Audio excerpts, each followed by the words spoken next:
রবীন্দ্রনাথ ঠাকুর আমাদের সব আবেগের ভাণ্ডারী। কোনো অনুভূতি বাদ যায়নি তার রচনা থেকে, তার লেখা ছোট গল্প থেকে। এবারে আমরা বেছে নিয়েছি পোস্টমাস্টার গল্পটি। সমস্ত শ্রোতাদের কথা মাথায় রেখে গল্পের ভাষা কিছুটা সহজ করে নিয়েছি। শুরু হচ্ছে পোস্টমাস্টার, দ্বিতীয় এবং শেষ পর্ব।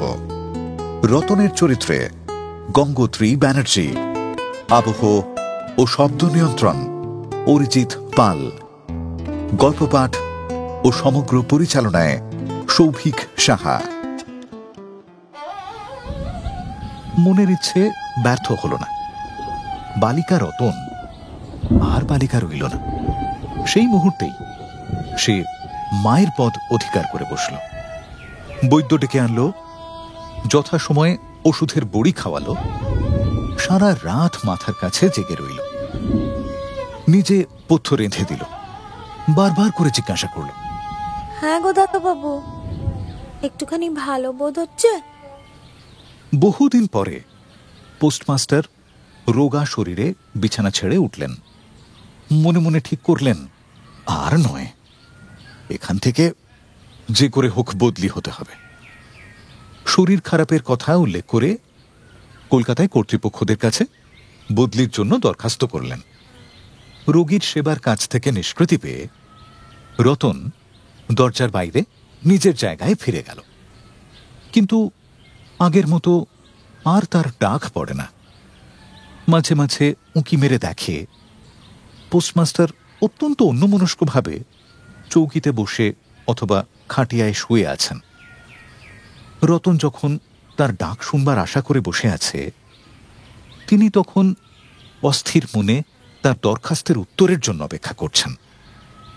রতন দরজার বাইরে বসে হাজারবার করে তার পুরনো পড়া পড়ল। পাছে যেদিন হঠাৎ ডাক পড়বে, সেদিন তার যুক্ত অক্ষর সমস্ত গোলমাল হয়ে যায়, এই তার একটা ভয় ছিল। শেষে সপ্তাহখানেক পরে একদিন সন্ধেবেলায় ডাক পড়ল। আকুল হৃদয়ে রতন বাড়ির মধ্যে ঢুকেই বলল, দাদাবাবু, আমাকে ডাকছিলে? পোস্টমাস্টার বললেন, রতন, আমি কালই যাচ্ছি। কোথায় যাচ্ছ দাদাবাবু? বাড়ি যাচ্ছি। আবার কবে আসবে? আর আসবো না। রতন আর কোনো কথা জিজ্ঞাসা করল না। পোস্টমাস্টার নিজেই তাকে বললেন, তিনি বদলির জন্য দরখাস্ত করেছিলেন, দরখাস্ত নামঞ্জুর হয়েছে, তাই তিনি চাকরি ছেড়ে দিয়ে বাড়ি চলে যাচ্ছেন। অনেকক্ষণ আর কেউ কোনো কথা বলল না। মিটমিট করে প্রদীপ জ্বলতে লাগলো এবং এক জায়গায় ঘরের জীর্ণ চাল ভেদ করে একটা মাটির সরার উপরে টপ টপ করে বৃষ্টির জল পড়তে লাগল। কিছুক্ষণ পরে রতন আস্তে আস্তে উঠে রান্নাঘরে রুটি গড়তে গেল। রান্না অন্য দিনের মতন তেমন চটপট হল না। বোধহয় মাঝে মাঝে অনেক ভাবনা তার মাথায় ভিড় করে আসছিল। পোস্টমাস্টারের খাওয়া শেষ হওয়ার পর রতন তাকে জিজ্ঞাসা করল, দাদাবাবু, আমাকে তোমাদের বাড়ি নিয়ে যাবে? পোস্টমাস্টার হেসে বললেন, সে কি করে হবে? ব্যাপারটা যে কি কি কারণে অসম্ভব তা এই কিশোরী মেয়েটিকে বোঝানোর প্রয়োজন বোধ করলেন না। সমস্ত রাত্রি স্বপ্নে এবং আধো জাগরণে বালিকার কানে পোস্টমাস্টারের হাসির কণ্ঠস্বর বাজতে লাগলো। সে কি করে হবে? সে কি করে হবে? সে কি করে হবে? ভোরে উঠে পোস্টমাস্টার দেখলেন তার স্নানের জল ঠিক আছে। কলকাতার অভ্যাস মতো তিনি তোলা জলে স্নান করতেন। কখন তিনি রওনা দেবেন সে কথা কেন জানি রতন জিজ্ঞাসা করে উঠতে পারেনি। যদি ভোরবেলা দরকার হয়, এই জন্য রতন রাতেই নদী থেকে তার স্নানের জল তুলে এনেছিল। স্নান শেষ হলে রতনের ডাক পড়ল। রতন নিঃশব্দে বাড়িতে এলো। কোনো কথা না বলে একবার প্রভুর মুখের দিকে তাকালো। প্রভু বললেন, শোন রতন, আমার জায়গায় যে লোকটি আসবেন তাকে বলে দিয়ে যাব। তিনি তোকে আমারই মতন যত্ন করবেন। আমি যাচ্ছি বলে তোকে কিছু ভাবতে হবে না। এই কথাগুলি যে অত্যন্ত স্নেহের, মনের একেবারে গভীর থেকে উঠে আসা, সে নিয়ে কোনো সন্দেহ নেই। কিন্তু নারীর হৃদয়ে কে বুঝবে? রতন অনেকদিন প্রভুর তিরস্কার নীরবে সহ্য করেছে, কিন্তু এই নরম কথা সহ্য করতে পারল না। উচ্ছ্বসিত হয়ে কেঁদে উঠে বলল, না না না, তোমার কাউকে কিছু বলতে হবে না, আমি থাকতে চাই নে।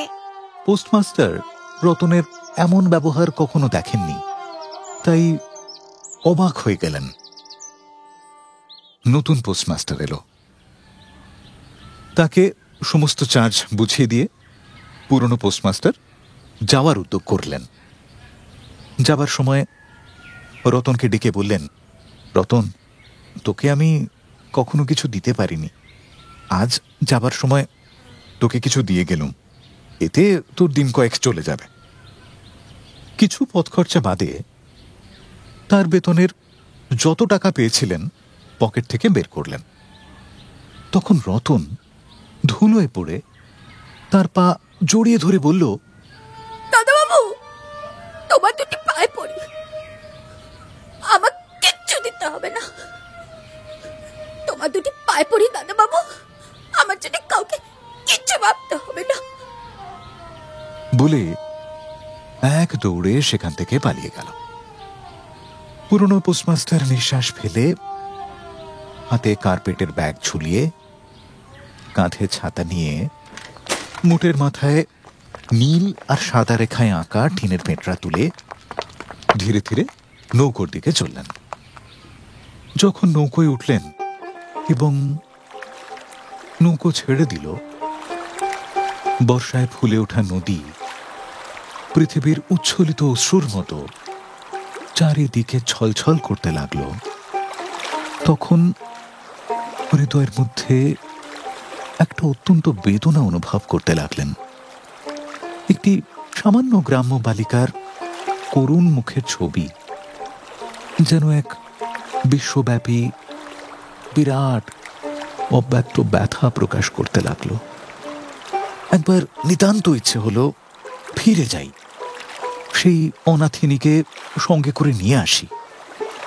কিন্তু তখন পালে বাতাস পেয়েছে, বর্ষার স্রোত বেগে বইতে শুরু করেছে।